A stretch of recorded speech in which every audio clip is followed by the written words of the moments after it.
संस्कृत संज्ञान चैनल में स्वागत है। और आज हम पढ़ेंगे इकाई 8 में ग्रंथों का विशिष्ट अध्ययन, जिसमें पद रूप में बुद्ध रामचरितम इसका प्रथम सर्ग लगा हुआ है। 89 श्लोक, रघुवंशम प्रथम सर्ग 95 श्लोक, क्रातर्जुनीयम प्रथम सर्ग 46 श्लोक हैं, और शिशुपालवधम प्रथम सर्ग 75 श्लोक, और नैषधीय चरितम प्रथम सर्ग 145 श्लोक। तो इसमें हम मुख्य मुख्य चीज़ों को पढ़ेंगे। तो चलते हैं अपने सर्वप्रथम ग्रंथ की तरफ, बुद्ध चरितम।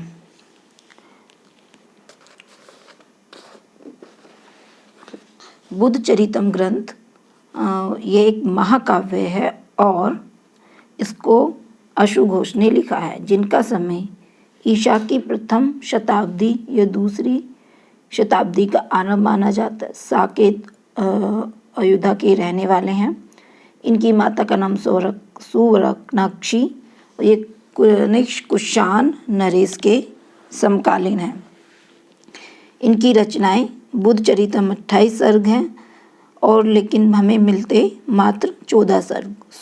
नंद्रानंद काव्य 18 सर्ग, गंडी स्तोत्र माथा इस गीति काव्य है, और शारिपुत्र प्रकरण अधूरा प्राप्त होता है, राष्ट्रपाल चलित। वो तो अशुघोष जी का परिचय है। और यहाँ पर पढ़ेंगे बुद्ध चरितम। इसमें जो रीति है वो वेदर भी है, और 14 सर्गों के नाम देखते हैं।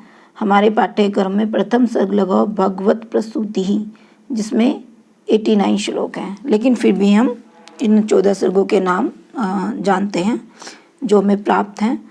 द्वितीय सर्ग का नाम है अंतःपुरविरहा, तृतीय सर्ग संवेगो उत्पत्ति, चतुर्थ स्त्री विघातन, पांचवा अभिनिष्क्रमणम, छठा छंदकः निवृत्तनः, सातवां तपोवन प्रवेशः, आठ अंतःपुरः विलापः, नवम कुमारान्वेषणम, दशम श्रेण्याभिगमनम, 11वां काम विग्रहण, 12 अराड दर्शनः, 13वां मार विजयः, 14 दुखद प्राप्ति।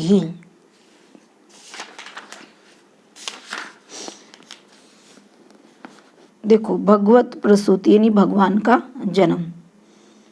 पहला श्लोक आता है इसमें, इक्ष्वाकु वंशार्णव संप्रसूतः प्रेमाकर्षचंद्र इव प्रजानां शाकेषु शाकर्ले गुणाधिवासः शुद्धा शुद्धोदानर्खयो नृपति बर्भुवः।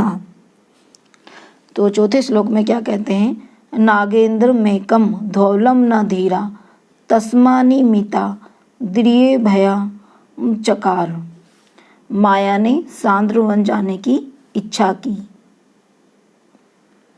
ये 5वें श्लोक में है। ओवरसे का जन्म हुआ था जांग से, पृथु का जन्म हाथ से, इंद्र के समान मानधाता का जन्म मस्तक से। इसको याद रखना, मंदत नहीं है। कक्षीवान का जन्म काक से, बुध का जन्म पार्श्व से हुआ। बुध सप्तऋषि तारा के समान 7 पत्र चला, मतलब 7 पग चला। शांत, ऋजु, उन्नत, पूर्वाभ्यस्त, दृढ़, पराक्रम युक्त और धीर।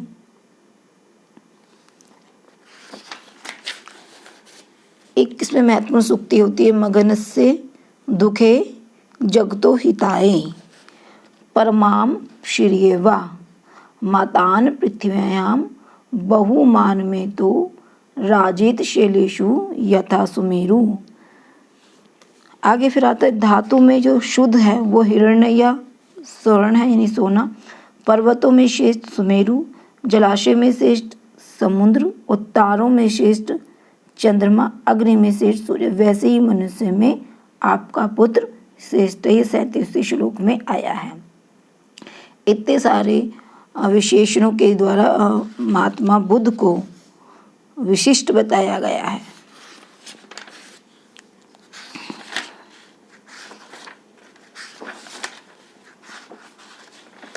अब हम चलते हैं अपने दूसरे ग्रंथ की तरफ, रघुवंशम।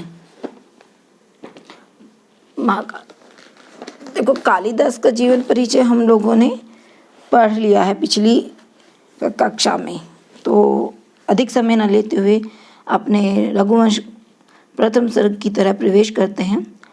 और 19 सर्ग हैं, 1549 श्लोक हैं इसमें, और प्रथम सर्ग में 95 श्लोक हैं, जिसका नाम है दिलीप वशिष्ठो आश्रमाभिगमनो। तो यहाँ पर जो है नमस्कारात्मक मंगलाचरण किया गया है और रघुकुल राजाओं के गुणों का वर्णन है। सूर्य कुल में वेवस्त यानी जो कि प्रथम राजा थे नामक नरेश से उन्हीं में एक राजा दिलीप हुई, और उनको पुत्र का दुख था, इसीलिए वे पुत्रेष्टि यज्ञ करने के लिए अपनी पत्नी सुदीक्षणा के साथ कहाँ पर गई? वशिष्ठ आश्रम में। और सुदीक्षणा किस देश की रानी थी? मगध देश की। ये इम्पोर्टेंट क्वेश्चन है, एक बार एग्जाम में आया भी था कि सुदीक्षणा किस देश की राजकुमारी है, तो वहाँ मगध देश की। वशिष्ठ ने दुख का कारण ध्यान से जान लिया और बोले, तुम स्वर्गलोक में इंद्र से मिलकर भूलोक आ रहे थे। सुदीक्षणा ऋतु स्नाता जानकर शीघ्रता के कारण मार्ग में कामधेनु का ध्यान नहीं किया, और कामधेनु ने शापनी संतान का शाप दे दिया। कामधेनु पाताल में है और उसकी जो पुत्री का नाम है नंदिनी, और जो पाताल क्या है? वरुण हवि के लिए होता है। और तुम अपने इसके साथ सपत्नी सेवा करोगे, तुम्हें पुत्र रत्न की प्राप्ति होगी। तो क्या करते हैं, दोनों ने ये स्वीकार कर लिया और फलादि रहकर वशिष्ठ के आश्रम में कुश और शैया पर रात्रि बिताई। तो ये प्रथम सर्ग का संक्षेप में विषय को बताया गया है। अब द्वितीय सर्ग में देखो, इसमें मैंने पूरे 18 के 18 सर्गों का लिखा है, लेकिन हम केवल नाम ही जान लेंगे। तो द्वितीय सर्ग का नाम नंदिनी वरदान है, 75 श्लोक, और कुछ इम्पोर्टेंट होगा वो मैं आपको बता दूंगी इसमें। और द्वितीय सर्ग का नाम रघुराज अभिषेक, इसमें 70 श्लोक हैं। और राजा रघु के पिता का नाम क्या था? दिलीप। चतुर्थ रघु दिग्विजय, 88 श्लोक। पंचम सर्ग स्वयंवर अभिगमन, 76 श्लोक। वीर तंतु का शिष्य कोत्स, एक बार एग्जाम में आया था।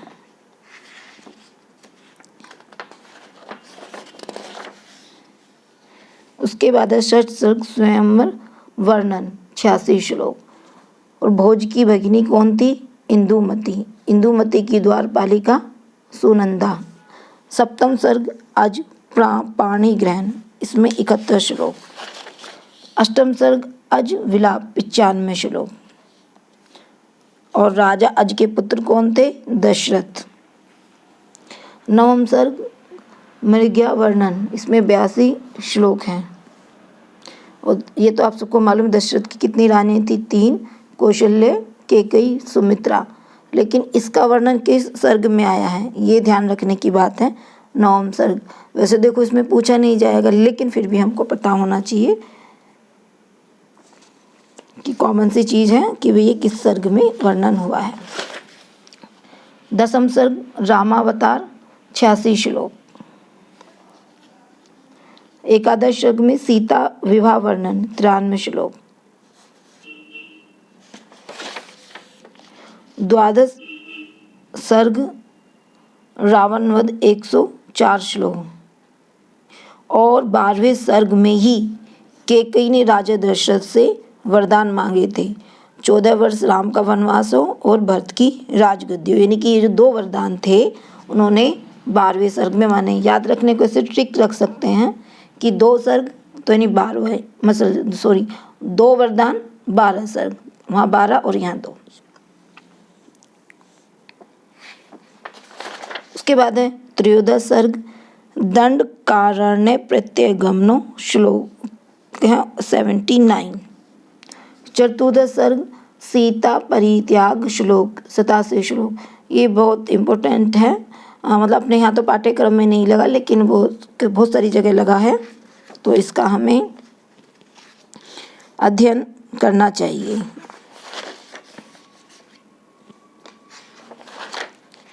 उसके पंचदश सर्ग श्री राम स्वर्गारोहण 103 श्लोक।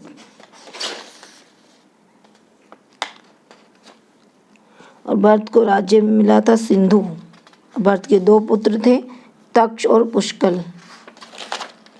16 सर्ग में है कुमुदवती परिणय, जिसके 88 श्लोक हैं। 17वां सर्ग अतिथि वर्णन, इसमें 81 श्लोक है। कुश कुमुदती का पुत्र का नाम क्या था? अतिथि। 18वां सर्ग वंशानुक्रम का वर्णन किया गया राजाओं का, और इसमें 53 श्लोक हैं। इसको पूरा हम पढ़ेंगे कि कैसे कैसे राजाओं का हुआ, जितना मुझे इसमें प्राप्त हुआ ग्रंथ में। अतिथि के पुत्र पौत्रों का इसमें एक तो वर्णन किया गया है। किसके? अतिथि के। और जो 17वां सर्ग था वो अतिथि के वर्णन है उसमें। तो अब उसमें निषद को राज्य देकर वन चले गए अतिथि। निषद का पुत्र क्या था? नल। नल का पुत्र पुंडरिक। पुंडरिक का पुत्र क्षेमधनवा। क्षेमधनवा का देवानिक। और देवानिक का अहिनुगु। और अहिनुगु का पारिमात्र। और आता है परियत्र का पुत्र शील। शील का पुत्र उन्नाभ। उन्नाभ का व्रजनाभ। व्रजनाथ का शंकन। और शंकन का वयुपिताश। वयुपिताश का विशुषा। विशुषा का हिरण्यनाभ। हिरण्यनाभ का पुत्र कौशल्य। कौशल्य का ब्रह्मिष्ठ। ब्रह्मिष्ठ का पुष्प। और पुष्प का ध्रुवसंधि। ध्रुवसंधि का सुदर्शन। ध्रुवसंधि आखेट गया और उस सिंह ने मार दिया। फिर उसका पुत्र हुआ सुदर्शन, को गद्दी पर बैठाया, और सुदर्शन का पुत्र था अग्निवर्ण। और 19वां सर्ग अग्निवर्ण, जो कि श्रृंगार रस से परिपूर्ण था। और अग्निवर्ण क्या था? एक विलासी राजा था। वो राजकार्य की तरफ ध्यान नहीं देता था। तो ये हमने पढ़ा रघुवंशम प्रथम, नहीं रघुवंश का, हाँ अब पढ़ते हैं, सॉरी, रघुवंशम प्रथम सर्ग। दिलीप वशिष्ठाश्रम गमीनो 95 श्लोक हैं। वागर्थाभि संप्रक्तो वागर्थ प्रतिपत्ते जगता पितरो वंदे पार्वती परमेश्वरो। तो यहाँ पर क्या किया गया? सबसे पहले तो सीधी सीधी लाइन जानेंगे, पार्वती और परमेश्वर को नमस्कार किया गया। तो यहाँ पर कौन सा? मंगलाचरण नमस्कारतम। छंद अनुष्टुप है और अलंकार उपमा है। अब देखो, ये जो पार्वती है वो शब्द है और परमेश्वर जो है अर्थ है। उसको याद रखना, कभी कभी पूछ लेता है कि पार्वती शब्द है या अर्थ। तो शब्द से पार्वती परमेश्वर है, इसे याद कर लो। शब्द और अर्थ, शब्द और अर्थ, वैसे पार्वती परमेश्वर। अब यहाँ पे कुछ मैंने इनकी व्याकरणात्मक टिप्पणी लिखी है, अगर आपको लगे तो इसको एक बार थोड़ा सा रीड कर सकते हैं। जैसे पार्वती में प्रत्यय पूछ लेता है, गीप प्रत्यय। पर्वत हुआ, फिर अण होके फिर गीप हुआ है। और पितरों में कैसा दंत समास है? एक श्वेत दंत समास। माता च पिता च, और सूत्र लगाए पिता मात्रा सूत्र से। आगे देखो, इसमें कहते हैं अग्निहोत्र में जो अग्नि होती है वो 2 प्रकार की होती है, श्रोत और स्मात्र। श्रोत 3 प्रकार की, दक्षिण अग्नि, ग्रापत्य, आवनी। और स्मात्र भी 2 प्रकार की होती है, शम्य और आवसध्य।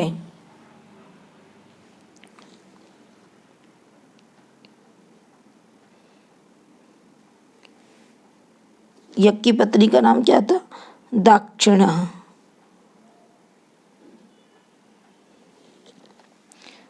उसके बाद 32वां लक्ष्म्य च वसुधा दीपहा।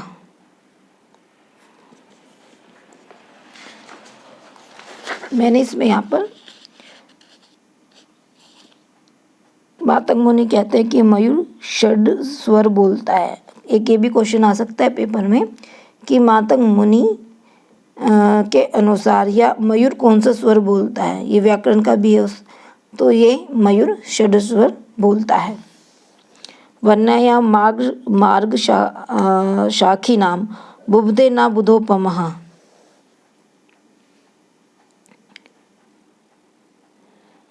आहरणमस्ते चुक्रुमुर्ण्यो न्याक चशुहे। राज्यश्रम मुनि मुनि, यहाँ पर रूपक अलंकार की दर्शन होते हैं। वशिष्ठ को अर्थवनिदः का तो को अर्थनिधि कहा गया है, मतलब वशिष्ठ को अर्थवनिधि अर्थवेद कहा गया है।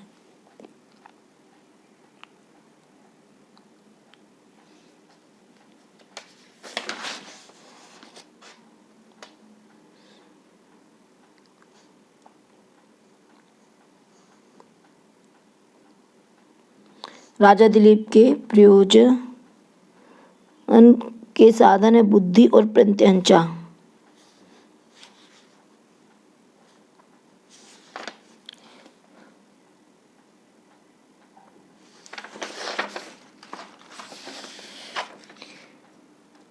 उसके बाद है देवी नाम मनुष्य नाम च प्रतिहर्ता त्वम पादाम।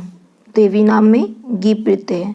इसमें दो प्रकार की प्रत्ययों का वर्णन देवी और मानुषी। अच्छा, देवी होती हैं जो अग्नि जल रोग इत्यादि से होने वाली होती है, और मानुषी क्या होती है? राजा अधिकृत जन चोर इत्यादि से होने वाली। प्रत्यय दिश्यन्तः इव में दृष्ट लक्ष्य मिव सराह। दिलीप इस उक्ति को कहते हैं यन्मादीयः प्रजास्तसा हेतुस्वत ब्रह्म सर्वश। कामंदक में इति के 6 भेद बताएंगे। अतिवृष्टि, अनावृष्टि, शलभ, मूषक, शुक, अति निकटवर्ती राजा। फिर है प्रकाश शुवा प्रकाशश लोकालोक इवाचलः। 72वें श्लोक में त्वद्दिना ही सिद्धयः।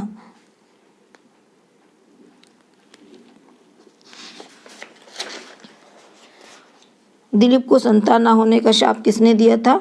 कामधेनु ने। फिर वशिष्ठ कहते हैं कि प्रतिबध्नाति ही शेर पूज्य पूजा वेति कर्मः।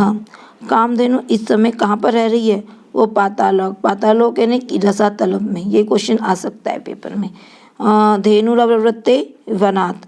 नंदिनी में देखो गी प्रत्यय लगा हुआ है। नंदिनी क्या सफ़ेद और लाल पर्ण वाली है। और मनु स्नान कहते हैं कि 4 प्रकार के होते हैं। इसको भी एक बार देख लेंगे। आग्नेयम वशमाना स्नानम वाग्वहम तु वारुणम आपे स्थिति च ब्रह्म व्यायाम गोरज स्मृतम। फिर दिलीप वशिष्ठ कहते हैं कि उपस्थित्यम कल्याणी नामनी कीर्तित एव यत। और कल्याणी में गी प्रत्यय किस सूत्र से? बावा दीप से सूत्र से। 88 श्लोक है विद्या भयस्नेव प्रसादितु महर्षि। और 91 श्लोक में है वशिष्ठ पितेव धुरी पुत्री नाम, ब्रह्मा का पुत्र वशिष्ठ। 95 श्लोक है निर्दिष्टा नाम कुलपतिना नाम निशा अनिनाय। तो ये इसका आगे कहते हैं कुलपति जो ब्रह्मर्षि 10,000 मुनियों को अन्नदान से पोषण करता है और अध्यापन करता है, वो कुलपति कौन कहलाता है? जो 10,000 मुनियों को अन्नदान से पोषण करता है और अध्ययन करवाता है, वही कुलपति है। कुछ महत्वपूर्ण मैंने क्वेश्चंस लिखे हैं तो इसको एक बार पढ़ लेते हैं। मतलब ये सब एग्जाम में आए हुए हैं कहीं ना कहीं, या जो मुझे इम्पोर्टेंट लगा। रघुवंश का प्रथम राजा कौन था? वेवस्त मनु। और 5 श्लोकों में रघुवंशी राजाओं के गुणों का वर्णन है। और राजा दिलीप का जो जन्म हुआ था वो मनुवंश में। रघु के पुत्र का नाम अज और दिलीप के पुत्र का नाम रघु। इसको ऐसे समझ सकते हैं दिलीप फिर रघु अज, और अज फिर ये दशरथ। अब अज का विवाह इंदुमती से, इंदुमती थी भोज की बहन जो कि विदर्भ देश की कन्या थी। अब राम, ये सब देखो आपको मालूम ही होगा, इसको पढ़ेंगे नहीं हम। कुशध्वज जनक के छोटे भाई थे।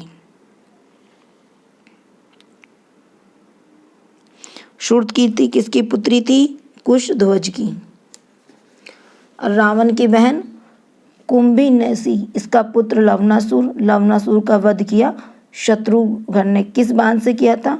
वैष्णव बाण से। मथुरा नगरी को किसने बसाया था? शत्रुघ्न ने।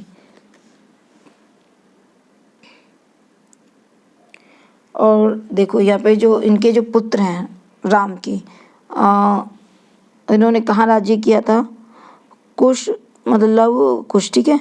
कुश ने तो कुशावती में और लव ने शरावती में राज्य किया था। याद रखें, कुश सीधा याद रखना कुशावती, फिर कुशावती शरावती है तो, और यहाँ पे कुशावती है तो लव नहीं शरावती। और अंगर और चित्रकेतु ने कारापथ में जो लक्ष्मण के पुत्र थे, और भरत का जो पुत्र तक्ष और पुष्कल उन्होंने भी, इन्होंने सिंधु में किया था, इन्हीं के ने। और शत्रुघ्न ने शत्रुघाती सुबाहु, उनके 2 पुत्र थे, इन्होंने मथुरा और विदिशा में किया था। भरत के मामा थे कौन? युधाजित। कुश की भुजा पर कौन सा आभूषण बंधा था? जीव। यह अगस्त्य ऋषि ने राम को दिया था। अब कुश की पत्नी कुमुद थी, कुमुद नाग की ये बहन थी। तो ये हमने पढ़ा प्रथम सर्ग से संबंधित जो महत्वपूर्ण चीज़ें थी। अब पढ़ते हैं हम क्रातोजुनियम का प्रथम सर्ग। अब देखो, जीवन परिचय वगैरह हम लोग जान ही चुके हैं, तो ज़्यादा उसमें नहीं जाएंगे, लेकिन एक नज़र हम इसको देख सकते हैं।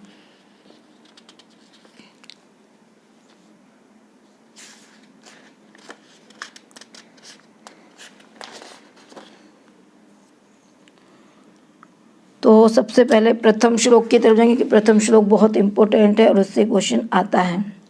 तो प्रथम सर्ग में क्रातोजुनियम के 46 श्लोक हैं। ये कहते हैं कि शीर्यः कुरूणानाम धीपति से पालनीं प्रजासुवृत्तिं यम युक्तं वेदितुं सवर्णालिंगी वेदितः समायो युधिष्ठिरं द्वैत वने वनीचरा। अब देखो एक एक लाइन को समझेंगे, जैसे मैंने मतलब लिखा है। जो यम है वो कौन है? वनीचर। और सा का तात्पर्य क्या है? वनीचर के लिए आया है। सा जो है वनीचर के लिए। कुरु नाम कुरु जनपद का निवासी दुर्योधन। और कुरुवन कुरु जमा अर्ण जनपदे लुप से अर्ण का लोप हुआ है। ये देखो इसकी व्याकरण है। वर्णलिंगी क्या है? ब्रह्मचारी वेशधारी। और इसमें क्या है? वंशज छंद है। और वंशज छंद का लक्षण है जतो तु वंशत मुदीरितम जरो। और 45वें श्लोक में पुष्पितार्गा छंद की अभिव्यक्ति होती है। और 46वें श्लोक में मालिनी छंद की। और मालिनी छंद में 60 पद होते हैं, मतलब 60 वर्ण होते हैं, सॉरी। और पुष्पितार्गा में